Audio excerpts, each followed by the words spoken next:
बिस्मिल्लाहिर्रहमानिर्रहीम। अस्सलामु अलैकुम। आप देख रहे हैं K92 न्यूज़ और मैं हूं नाइला भट्टी। शामिल करते हैं आज की अहम खबरें। बात करेंगे कराची के सरबराह पाकिस्तान सुन्नी तहरीक मोहम्मद सरवत एजाज कादरी ने कहा कि कराची में बलदियाती इलेक्शन में वोटर्स का कम होना सियासी जमातों पर अदम एतमाद है।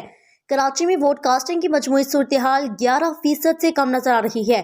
ऐसी सूरत हाल में इलेक्शन कमीशन दोबारा से रिपोलिंग की बजाय नए सिरे से बलदियाती इंतखाबात कराए। कराची के बहुत सारे इलाकों में इलेक्शन का अमला 5 घंटे तक लेट पहुंचा।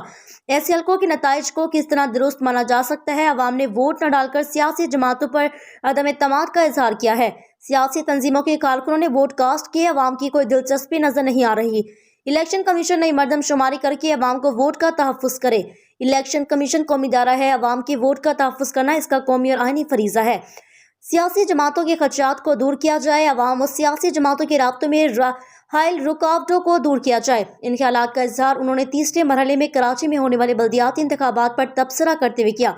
सरवत एजाज कादरी ने कहा कि तमाम सियासी जमातों को सोचना होगा, अवाम का वोट न डालने का अमल सियासी कुव्वतों के लिए सवालिया निशान है। उनका कहना था कि माजी में अवाम से वोट लेने झूठे वादे झूठे दावे करने वालों ने अवाम की वोट का तकद्दुस पामाल किया। माजी में अवाम की खिदमात को शार बनाकर काम किया जाता तो अवाम इन पर पहले से ज्यादा एतमाद करती।